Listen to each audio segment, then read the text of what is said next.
तक नाज करता हूँ। दरअसल नजर आया आपका जोश, आपके इस जोश से न जाने कितनों के हौसले पस्त होते हैं। जरा सा जोश नजर आया आपका। मैं पढ़ता हूं कि बुजुर्गों की विरासत पर अभी तक नाज करता हूं, जमी का साथ देने के लिए परवाज करता हूं। सियासत जंग है इस दौर में जमहूरियत वालों, मुरादाबाद से इस जंग का आगाज करता, बाद से इस जंग का आगाज करता हूं। बहुत शुक्रिया, बहुत मोहब्बतें।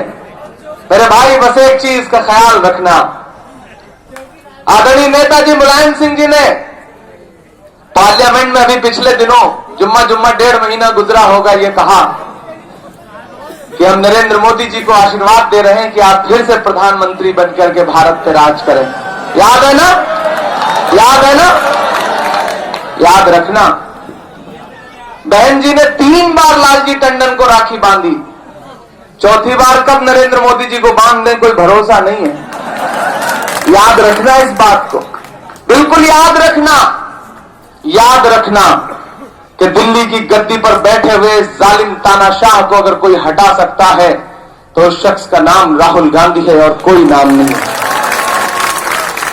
पिछले 5 साल में अगर नरेंद्र मोदी जी के खिलाफ अगर किसी ने बहुत मजबूती के साथ आवाज उठाई है तो वो सिर्फ और सिर्फ राहुल गांधी है। वरना मैंने तो कभी अखिलेश जी को बोलते नहीं सुना, मैंने तो कभी मायावती जी को बोलते हुए नहीं सुना, और मुलायम सिंह जी तो आशीर्वाद ही दे रहे हैं, उनका तो बोलना ही क्या है। तो आपको ये बात एहसास करके रखना है, ये बहुत हसास लोगों का शहर है।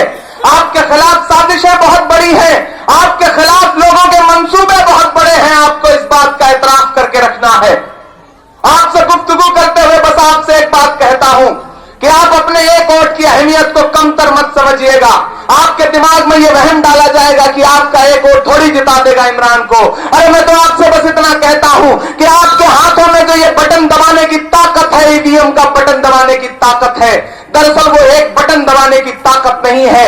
ये ताकत वही ताकत है कि जब खाने काबा को अब्राहा ने घेर लिया था, उसके झुंड ने घेर लिया था, हाथियों के काफिले ने घेर लिया था, तो आसमान में अबाबीलें नजर आई थी और उनके पंजों में वो कंकर था। जब वो कंकर बरसा है तो अब्राहा का झुंड कहां हो गया किसी को पता भी नहीं चला। तुम्हारे हाथों में जो ईवीएम के बटन दबाने की ताकत है, दरअसल वो उसी तरह से अबाबील के पंजों में दबे हुए कंकर की तरह है। निकलो 23 अप्रैल को अबाबीलों की तरह, लश्कर बन के निकलो, फैल जाओ, ईवीएम की कतारों में खड़े हो जाओ और बदल के रख दो दिल्ली की हुकूमत को, वरना यह दिल्ली की हुकूमत तुम्हारी नस्लों को मिटा देना चाहती है। आपको इस बात का एतराफ करके रखना है। असालतपुरा वालों, मुरादाबाद वालों, ये मेरे दिल की सच्चाई बोल रही है। मैंने कहा ना, मैं सियासी आदमी नहीं हूं, मैं सियासी गुफ्तगू भी नहीं आती मुझे, और मैं सियासी होना भी नहीं चाहता। मैं तो बस आपकी खिदमत करना चाहता हूं, आपका बन के रहना चाहता हूं, आपका बेटा बन के रहना चाहता हूं, आपका भाई बन के रहना चाहता हूं। आज से गुजारिश करता हूं कि अपनी दुआओं में मुसल्ले पे जब भी बैठे मेरे लिए एक दुआ में जरूर मुझे शामिल रखें। मेरे जैसी आवाजें बहुत मुश्किल से हिम्मत करती हैं।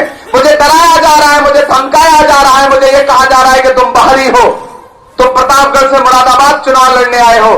अरे डॉक्टर साहब, आपके राष्ट्रीय अध्यक्ष अखिलेश यादव जी इटावा से जाके आजमगढ़ लड़ रहे हैं, नरेंद्र मोदी जी बनारस आगे लड़ रहे हैं गुजरात से। तो मैं सिर्फ इसलिए नहीं लड़ सकता कि मैं गरीब का बेटा हूं। मेरे वालिद का नाम यहां बैठे हुए किसी इंसान को पता नहीं है। मेरा जो कुछ है वो सब कुछ आपके नाम है। शेर सुना दूं दाखिल, अभी 5 मिनट बचा हुआ है। अच्छा, 4 मिसरों के लिए कहा जा रहा है, मैं वो सुना देता कि चाय वाले बाबू को चाय लेके डूबेगी। आज से ये लड़ाई आपकी है, आप इमरान हैं, इमरान बन के लड़ना है आपको इस लड़ाई को कि चाय वाले बाबू को चाय लेके डूबेगी, चाय بچیں گے تو گائے لے کے ڈوبے گی.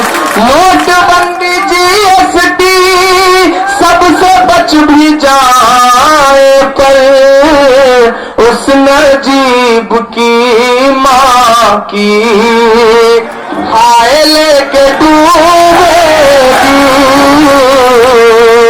آج سے بچہ بچہ عمران بن جائے. جو غلطی آپ نے رضوان بھائی کے الیکشن میں دہرائی تھی اسے اس الیکشن میں مت دہرانا. ایک جٹ ہو جاؤ, اپنا سانسد بناؤ, بولنے والے انسان کو سانسد بناؤ. آپ کی آواز بن کر کے پارلیمنٹ میں نہ بولا تو میرا کان پکڑ کے کہنا کہ تم نے بیٹے کی طرح وعدہ کیا تھا اور تم وعدہ نہیں نبھا رہے ہو. انشاءاللہ 23 مئی کو جب رزلٹ آئے گا تو اصالت پورا والوں آپ سے وعدہ ہے کہ رمضان چل رہا ہوگا, آئیں گے یہیں پر افطار کی ایک دعوت ہوگی, آپ کے ساتھ افطار کریں گے انشاءاللہ. بہت شکریہ.